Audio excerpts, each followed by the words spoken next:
And now, as announced, we're joined by political analyst Jason, Jay, Smart. Good evening. Jason, I can't really hear you. Good to see you. Do you hear me now? Yes. Now it's better. Good. Okay, that's perfect. Jason, President Zelensky stated lately that war is not a Hollywood movie, but I guess you agree with me that what's going on now with the Prigozhin Wagner's group, it's like the best entertainment we had for a long time, right? It's absolutely fantastic. It's absolutely wonderful to see the panic in Moscow, to see that the Kremlin doesn't know what to do, and that there's just general anarchy at the senior leadership of Russia. This is a situation that they never would have seen coming, and it shows how totally out of touch they are with the realities of what's going on, and not just in the war in Ukraine, but also what's going on even within their own country. Mm-hmm. Now, what's exactly going with the Wagner Group? Because that's the basic question, and I don't know whether we have a clear answer to that. Have they really opened and entered an open conflict, military conflict with the rest of the country? Oh, they most certainly have. Prigozhin has been very clear that he plans to hang in Red Square Shoigu, who's the Minister of Defense, the two generals who spoke out, very senior generals in the Russian military, asking Prigozhin to not do this. He said that they had already signed their own death warrants by doing so. So I think it's very clear that Prigozhin has no intention of slowing down or stopping. Just minutes ago, news came out that a military base in Moscow has been caught fire. I mean, from the videos of it, it looks like a massive fire, not a kitchen fire, but massive facilities now burning. So it seems that there's very destabilizing events taking place in Moscow tonight. I see. So, okay, if there's a coup, Prigozhin could not do it by himself, right? That would be impossible. So, no. So who supports him and his mercenaries? Well, the fact is that Prigozhin will, I mean, I'm sure before he took these steps, consolidated support. I'm sure he has people on his side. I mean, he didn't just roll the dice with, 25 to 50,000 Wagnerites and decide that he was going to take Moscow. That's not the way this happens. He's obviously agreed with people on the inside. And those on the inside, it appears, might be associated with the Ministry of Interior, that is the National Guard, or others. Because they're also dissatisfied with a lot of things. They're also not subordinated, because there's a Ministry of Interior, to Shoigu, who's the Minister of Defense. And so they might be people he could pry away to join his efforts. If he is successful in that, Russia would have a significant problem. I mean, morale with their army is very, very low. They've had a huge problem with soldiers, their own soldiers, killing each other. And as more information has come out, as Russia shoots those who try to desert or those who try to surrender, it's very clear that for the average soldier, they'd probably realize they're on a death mission to Ukraine, and it's probably better to get off the boat while they still have a chance to save themselves. Right. It all seems very real, but there's, a little doubt still in me. Don't you think that it may all be a ruse, a trap, to lure Ukrainians into a trap, right? To convince them that Russia has its own problems now and they can attack all along the front lines and like that? I don't think so. I mean, I look at what's going on in Moscow. I don't think that the Russians would be sending armed personnel carriers to guard the Kremlin, to guard the Ministry of Internal Affairs, or they would be sending in people such as special forces. They've also had a number of other things. For instance, Lukashenko's personal airplane, the private jet, took off out of Minsk about an hour and 20 minutes ago. There's a lot of things going on that would be indicative of the fact that there is something quite serious going on. And when we look at what is going on within Russia, I mean, just in the past few months, I follow very closely what happens on Naklastiki and Vkontakte, which are Russian social media sites, and there's been a huge surge of support for Prigozhin. I mean, where he has, fan pages that have 900,000 followers, 700,000 followers. They're very close to the number of followers that Putin's pages have. The difference is that Putin has had pages there for, 16 years, 17 years, however long these websites have existed. Prigozhin's only popped up 14 months ago. And so he's getting this level of support. It's probably indicative that in the larger society, there is an actual support for him. Right.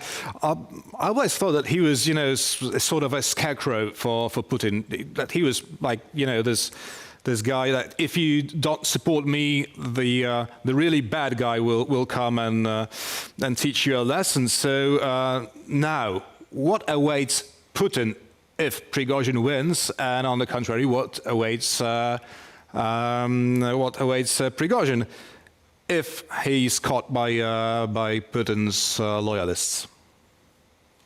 Well, Prigozhin gets caught, and it's pretty clear he's going to be dead very shortly thereafter. I doubt he'll be taken into custody. I think he'll be dead.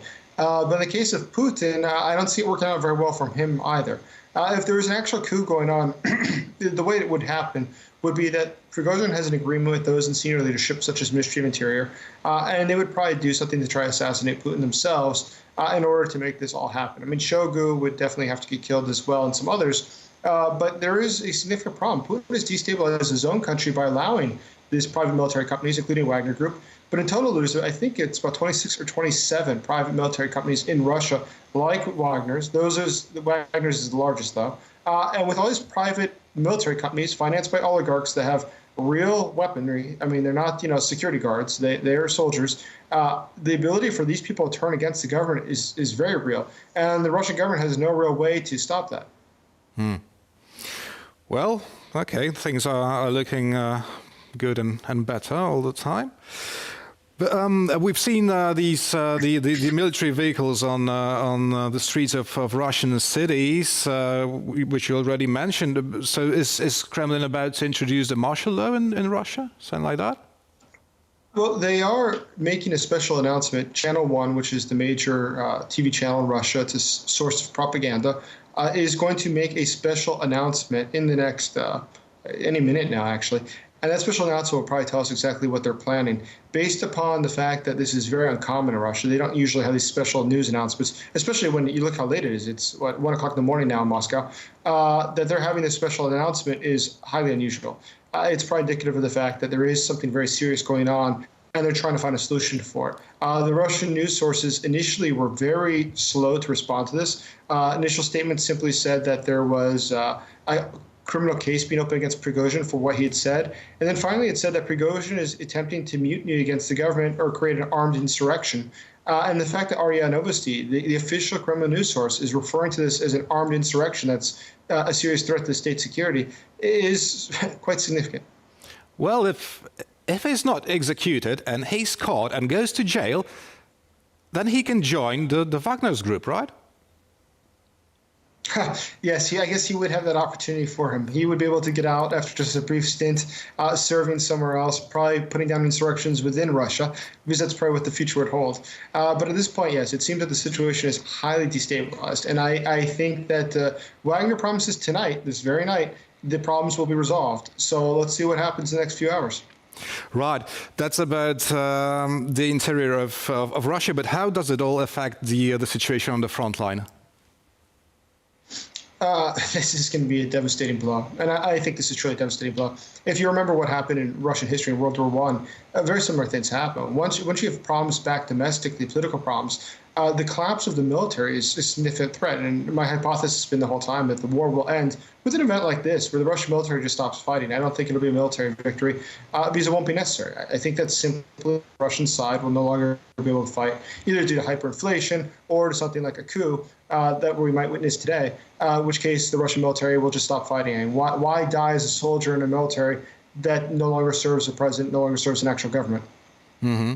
Right. Now, we know that Vladimir Putin was threatening the West, the rest of the world, with Russia's nuclear arsenal, but he never openly said that they are about to use it, right? On the other hand, Prigozhin was the guy pushing towards it, right? So is there a threat that if he wins, the war may enter, a totally different level?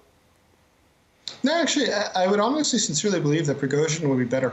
And I make that argument for a simple reason. In order to gain legitimacy internationally, I mean, if you take power non-democratically, I mean, you seize it, you kill your predecessor, and you take power, you need to get legitimacy. It's the biggest problem you have. I mean, there's going to be a lot of people who claim that they're the legitimate president, including the prime minister, who by the Constitution of Russia would be the president. So how do you defend internationally that I'm, in fact, the president, and he's not? And the way that you would do it is you could demonstrate one force, that you have the physical ability to take control of the country. And that's why it's important that you get the intelligence services or the military on your side. That's always the key. But the other two things that you would need is to guarantee the West that you should be recognized. And the way that I think he would do that is, one, by clamping down on nuclear weapons, so there's not a threat to the West that they are get into the hands of terrorists. Absolutely so. Yeah. I agree with you. Right. Political analyst Jason J. Smart was our guest tonight. Thank you very much, Jason. And yeah, let's see what happens in the next few hours. Thank you for watching, and stay with us for more here on TVP World.